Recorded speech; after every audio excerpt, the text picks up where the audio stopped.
Olá a todos, sejam bem-vindos a mais um Geração Espírita Z.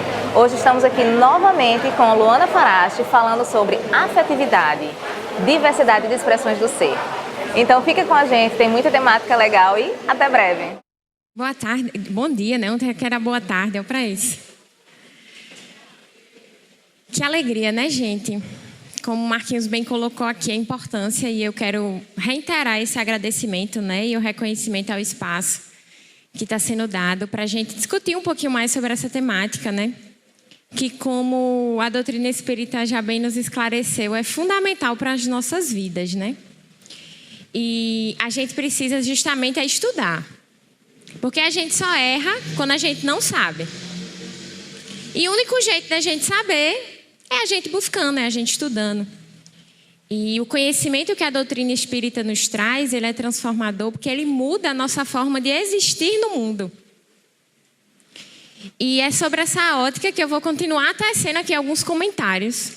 E aí, para a gente continuar discutindo um pouquinho, agora com um foco mais no como, tentar explorar um pouquinho mais como ocorre, né, o uso das nossas energias, que Marquinhos também já explanou aqui, né, trazendo os conceitos da doutrina espírita, que é essa grande energia que rege as nossas vidas. A gente vai tentar direcionar um pouquinho a nossa discussão agora para entender como é que a gente vai utilizar essas energias na vivência do sentimento, né, na vivência do amor, na relação com os outros. É onde vai entrar a ideia da afetividade. A afetividade é um termo que às vezes a gente utiliza e no senso comum a gente pensa na ideia do afeto enquanto algo muito relacionado, às vezes, ou meio que restrito ao sentimento que a gente troca com os nossos familiares, né, com pessoas muito próximas a nós, um sentimento ali mais nobre, digamos assim, né? A gente até geralmente fala muito, tem aquele ideal do afeto de mãe, né? Um sentimento ali bem realmente nobre. E acaba restringindo um pouco a afetividade quando a gente olha sobre essa ótica.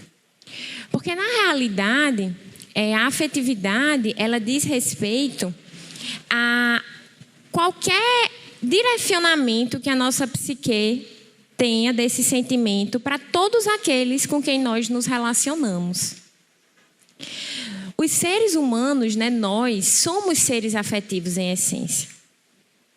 Essa afetividade está relacionada a como a gente direciona, né, as nossas energias sexuais, como é que a gente expressa elas nessas relações com os outros.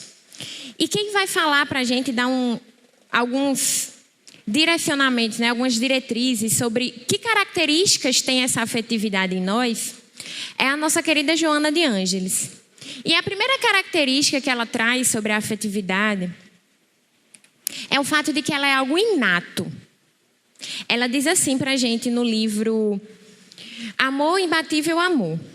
Ela fala que a afetividade é inata na criatura humana, sendo fundamental para um desenvolvimento emocional saudável, respondendo pela felicidade e autorrealização do ser. Quando ela diz para a gente que é inato, não sei se já pararam para pesquisar ou compreender um pouquinho melhor o significado da palavra inato.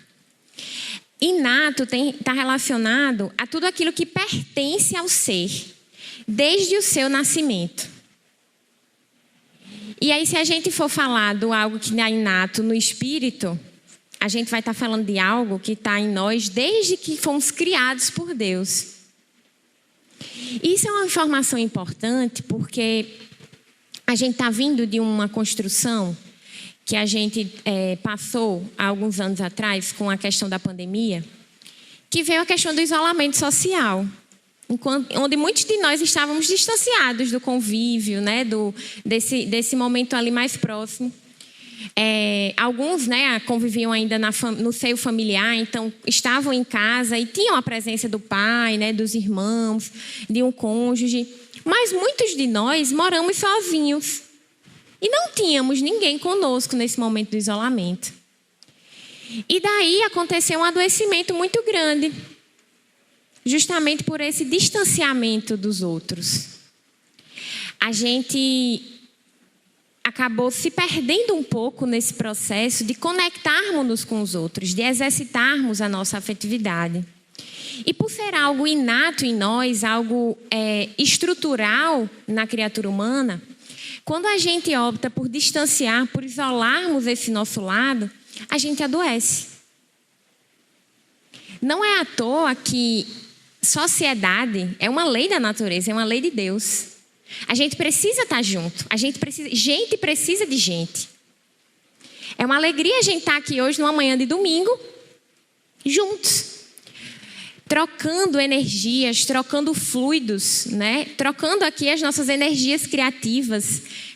Todo mundo junto aqui, guiado em um pensamento uníssono. Construindo um raciocínio, né? Trocando esses eflúvios. Então, isso é algo que vai lá no nosso íntimo e nutre o nosso ser. É às vezes uma coisa que a gente nem consegue explicar. Parece que na vida adulta hoje, o jovem, né? Mais jovem, tem às vezes aquela rotina de sempre ver os amigos na escola, na faculdade. Mas a gente cresce um pouquinho, cada um escolhe um curso, tem um caminho.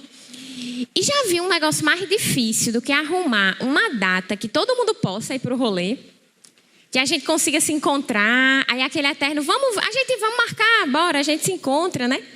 E esse encontro nunca sai. Aí parece que a gente vai ficando uma hora, daqui a pouco não tem ânimo para nada, não quer sair. Não, ninguém nunca vai mesmo, todo mundo desmarca, não vou não.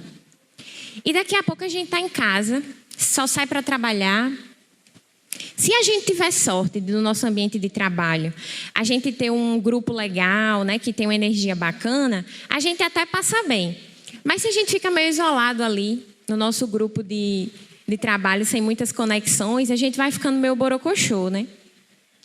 Isso são sinais que o nosso organismo nos dá de que a gente não está cuidando desse aspecto da afetividade em nós. Às vezes a gente não tem uma convivência tão legal na nossa família, né? A gente não consegue se sentir incluído, a gente não se encaixa muito bem, apesar de que a gente sabe que a doutrina espírita nos diz que a gente não erra de endereço, a cegonha não erra, então a gente não está na família errada. A gente só está precisando redirecionar as nossas afinidades, né? Os nossos pontos de comunhão para que a gente consiga atingir o propósito de, estando convivendo com as pessoas que estão próximas a nós, a gente conseguir alimentar esse nosso lado da afetividade, das nossas relações. Então, esse é o primeiro ponto que eu queria deixar muito forte aqui para a gente. A gente não pode se isolar. A gente precisa buscar se conectar com as pessoas, se conectar com esse nosso lado. Senão, a gente realmente vai adoecer. E para muitos de nós, talvez, isso possa parecer muito simples de compreender, muito óbvio. Mas existem muitos de nós que sofrem em silêncio a ausência dessa conexão e não conseguem perceber onde é que estão precisando se reorganizar para alcançar novamente um estado de plenitude, um estado de saúde. Como Joana nos fala aqui, né? Essa felicidade, essa autorrealização. Então, esse é o primeiro aspecto sobre a afetividade que eu queria deixar bem forte na nossa manhã de reflexões de hoje. Ela é uma necessidade, de fato, orgânica para nós, seres humanos. Mais à frente, a Joana que continua nos dizendo o seguinte, que as criaturas necessitam de relacionamentos afetivos, mesmo nos reinos iniciais de evolução. O afeto vincula as criaturas umas às outras, permitindo também o intercâmbio de hormônios psíquicos, realmente responsáveis pela harmonia e saúde integral de todos os seres humanos. Então, eu também destaco esse trecho para reforçar o segundo aspecto. O primeiro é que é algo inato, natural e da nossa essência. E o segundo é a necessidade dele para o nosso equilíbrio orgânico e psíquico. Então, de fato, a gente precisa dedicarmos-nos a trabalhar isso em nós. E na sequência, é também Joana que vai ampliar aí um pouco mais, né, esse olhar sobre a afetividade, porque ela nos diz o seguinte, que a afetividade, ela é mensagem do amor de Deus, estimulando as vidas ao crescimento e à sublimação. E é sobre esses dois aspectos que a gente vai conversar também mais um pouquinho hoje. Crescimento e sublimação. O que é isso? E como é que a gente faz isso na nossa vida? O crescimento vai estar relacionado ao progresso. É também uma lei da natureza, uma lei de Deus. Então, é no processo do fazer que a gente aprende. É simples assim. Então, a gente vai dizer, como é que então a gente vai exercitar essa afetividade? Como é que a gente vai cuidar das nossas relações? Nos relacionando. A gente aprende fazendo. Esse é o primeiro ponto. E o segundo ponto é o da sublimação. Que aí o babado é mais forte. Aí a gente vai precisar pedir ajuda a mais gente para nos auxiliar a entender e compreender como é que a gente vai fazer essa sublimação. Porque sempre que a gente escuta essa palavra, a gente está no vício daquele pensamento que Marquinhos abordou uns minutinhos antes, que são aqueles extremos. A gente acha que o sublimar tem a ver com o nada pode, né? Com a abstinência. Quando na realidade, a sublimação ela tem a ver com, está relacionada ao bom uso de. E a visão que a doutrina espírita nos traz sobre isso, ela é libertadora por quê? Porque o ser humano, ele é um ser muito complexo. Nós somos seres milenares. Cada um de nós somos um universo, na realidade. Então, para que a gente possa compreender a abrangência do que é, a forma que um ser tão complexo vai expressar essa sua afetividade, ela não vai ser simples. Então, não vai ter uma resposta única. A forma de sublimação para um não vai ser a mesma para outro. A forma do bom emprego, da disciplina, né, as diretrizes que Emmanuel nos traz lá, ela não vai ser totalmente igual. A gente vai ter as diretrizes de segurança da doutrina espírita. Para que a gente, aprendendo, possa utilizar o livre-arbítrio e fazer as nossas escolhas. Então, quando a gente pensa a afetividade no contexto das múltiplas expressões do ser, que expressões são essas? Como é que esse ser complexo se expressará de uma maneira simplória, reducionista, em apenas A ou B? Em apenas duas opções ou em apenas três? Como é que eu pego um ser tão grandioso e tão complexo e eu encaixo ele, eu reduzo ele, coloco ele dentro de uma caixinha só? E eu acho que estar nessa caixinha vai fazer com que ele atinja essa plenitude da felicidade e do bom uso dessas energias tão potentes que são as energias sexuais que a gente emprega no exercício da afetividade. Será que isso vai dar certo?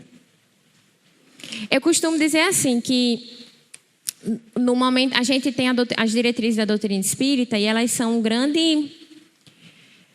É como se fosse assim, o Google Maps, que está conectado com tudo. Vai levar a gente para qualquer lugar. Vai fazer a gente chegar no nosso destino da melhor maneira. Calcula a melhor rota, dá a melhor diretriz. Aí a gente para e pensa, poxa, Luana, e como é que a gente se perdeu? É porque teve um momento que a gente pegou esse Google Maps e disse, isso aqui não presta não. Isso aqui não serve não. Não é para a gente usar isso não. Então, é isso que, quando a gente conhece a doutrina espírita, a gente não pode correr mais o risco de fazer. De se negar a acessar o conhecimento e usá-lo bem. Então, para que a gente possa reconectarmos com o nosso Google Maps e reajustar aqui a rota que a gente vai percorrer, no sentido de compreender essas várias formas de que o ser complexo que somos se expressa, que eu vou pedir ajuda aqui a também alguns espíritos que vão nos trazer informações para a gente estar compreendendo. E aí vai ser tanto a doutrina espírita, que vai trazer a visão integral do ser humano, que somos nós, mas com o devido suporte da ciência. E aí talvez alguns de nós pensemos, poxa, mas a doutrina espírita, ela traz tudo. De fato, ela já traz uma visão bastante avançada para a época, né, em que ela foi organizada por Kardec, porque ela, de fato, fala sobre a criação de Deus. Ela traz a essência da mensagem do Cristo.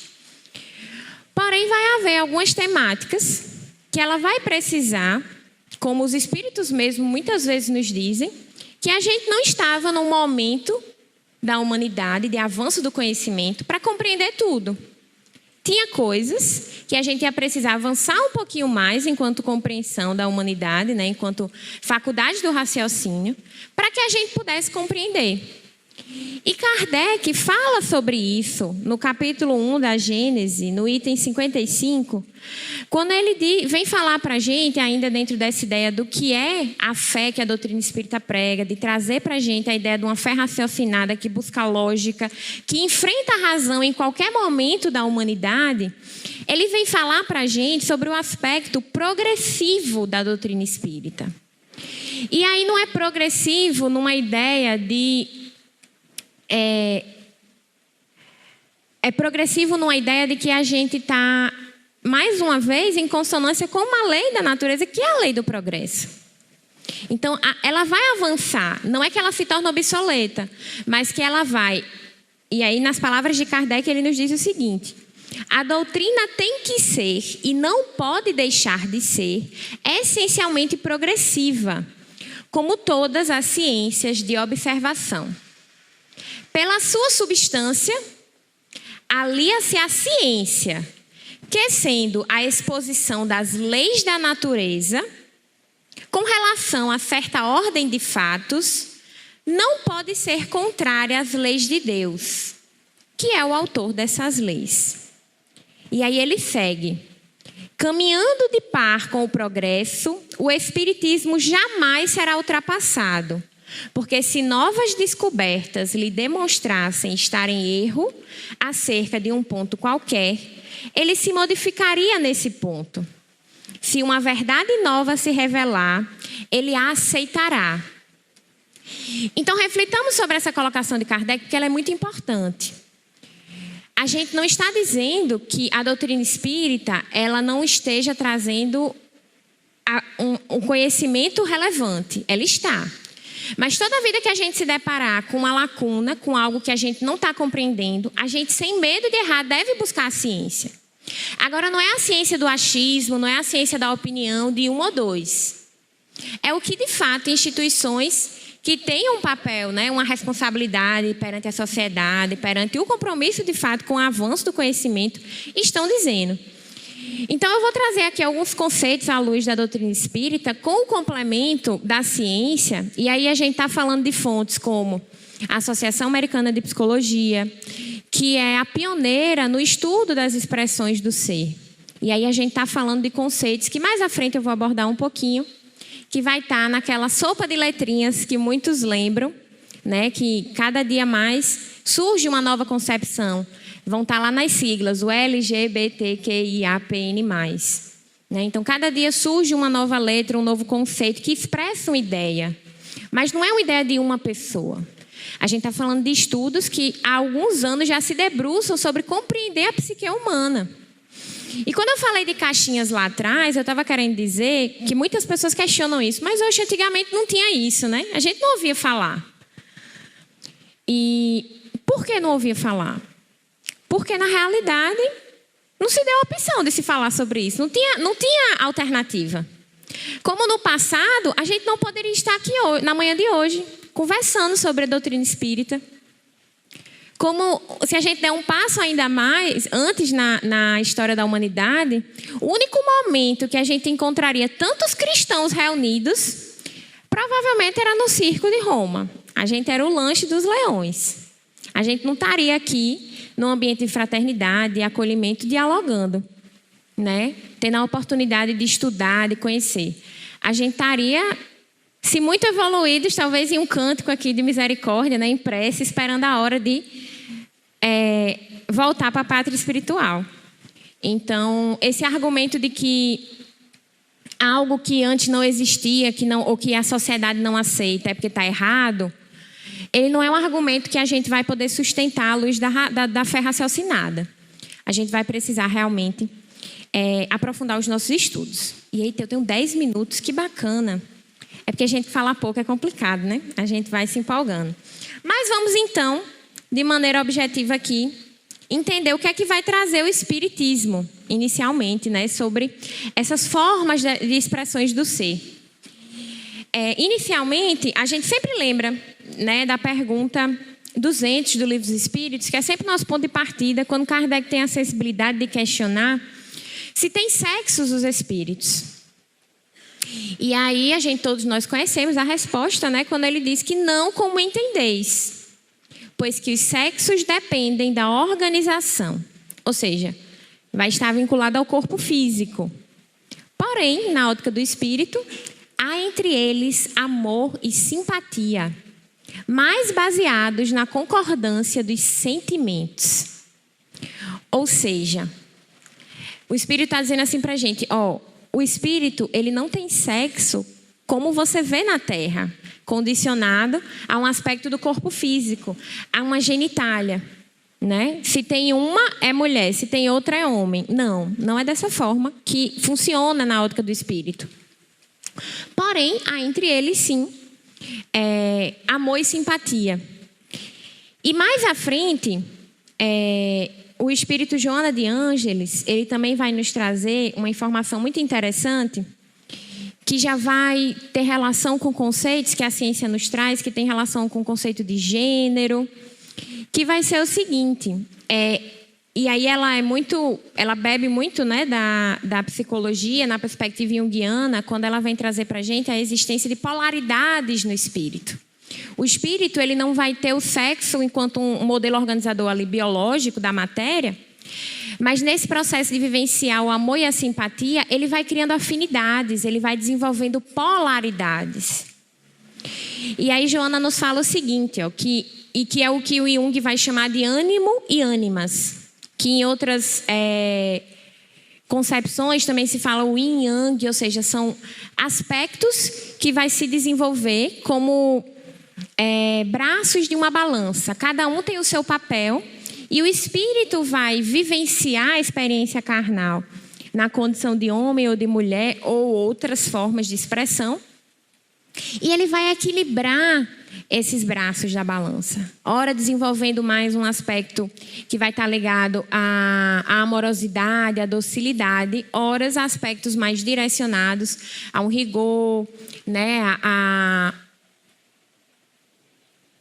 energia, o vigor, né?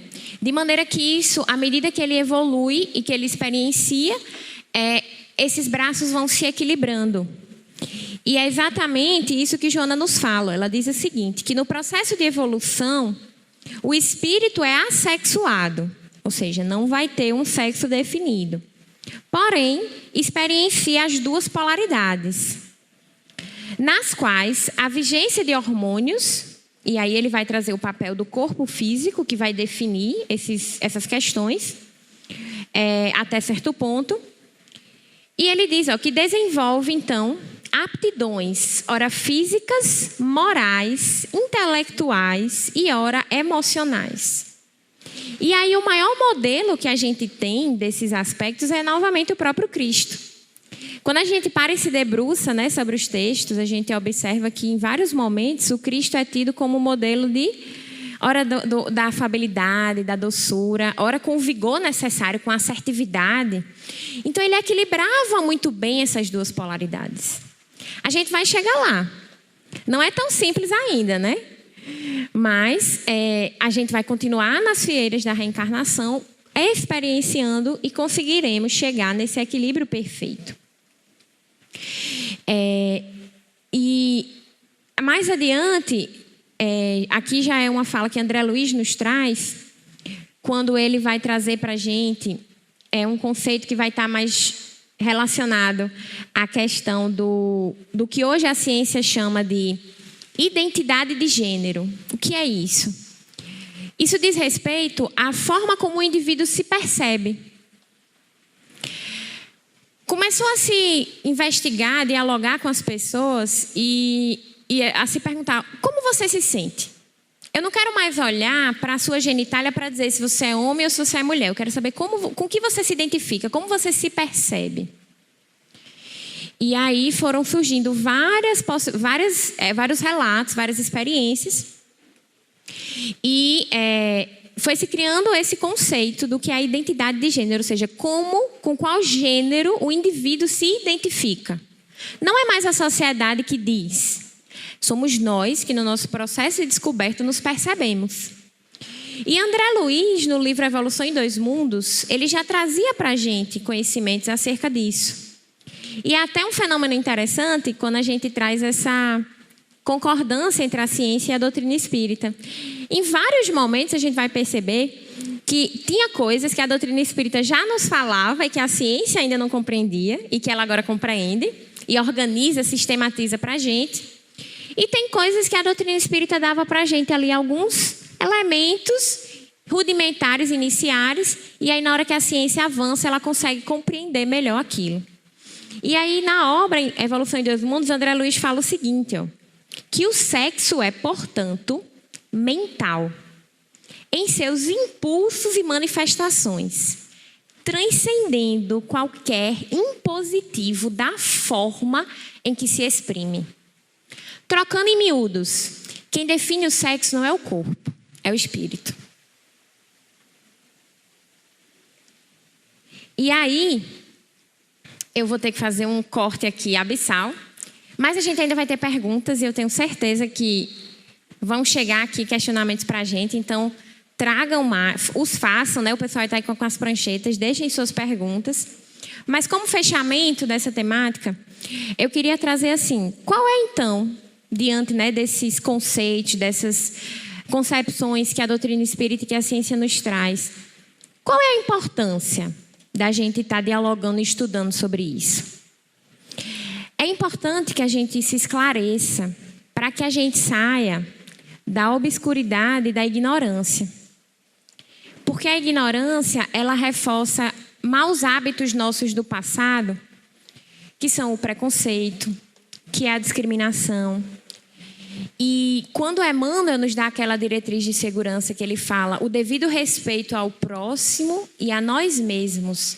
Às vezes a gente acha que a gente é cruel, a sociedade é cruel e ela, ou nós, né, que a sociedade somos nós, ela exclui o outro, né? Ela julga no outro. Só que às vezes a gente faz isso na gente mesmo. Muitos de nós a gente está sofrendo na nossa intimidade, né? Refletindo sobre como é que a gente se percebe, como é que a gente expressa essa nossa afetividade na relação com os outros, sem nos compreender muito bem, porque a gente olha para o modelo que está posto e a gente não se encaixa, a gente não se identifica, a gente não se percebe ali. Então a gente precisa estudar, precisa conhecer para que a gente possa, antes de qualquer coisa, acolher a nós mesmos. A gente não precisa muitas vezes de ninguém apontando o dedo, que é a nossa própria consciência, como os meninos traziam ontem, nas palestras ontem, né, nas falas ontem. De que às vezes a gente começa a estudar a doutrina espírita e a gente se vê condenando a gente mesmo, né? Meu Deus, eu sou muito terrível. Porque eu penso isso, eu sinto isso, eu sou aquilo. Quando na realidade a proposta da doutrina espírita não é essa. A doutrina espírita, ela consola pelo esclarecimento.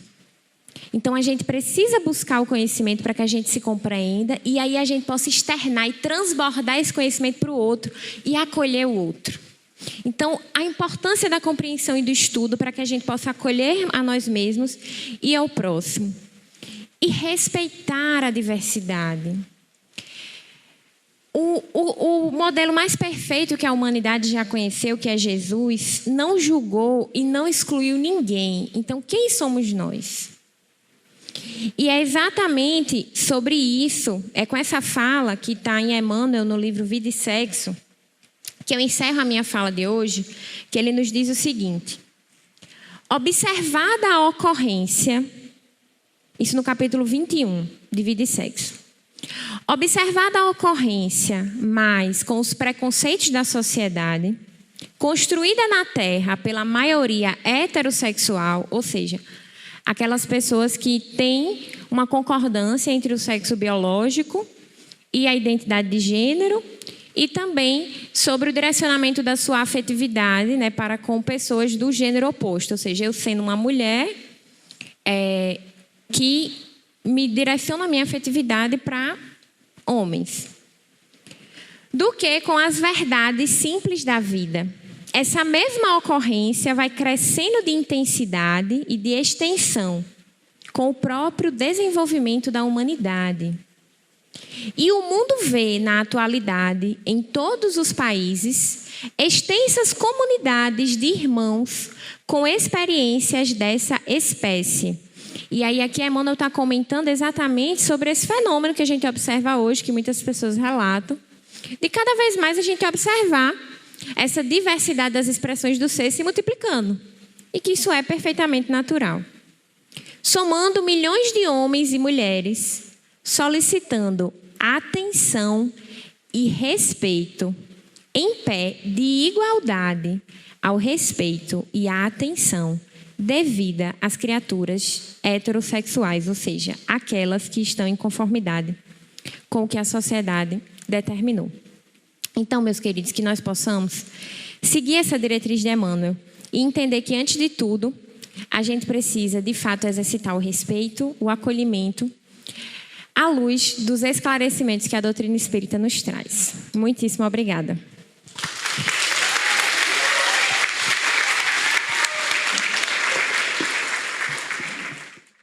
E aí, gostou da nossa palestra?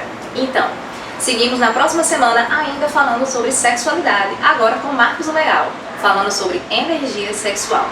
Muito legal, hein? Fica com a gente e não perde.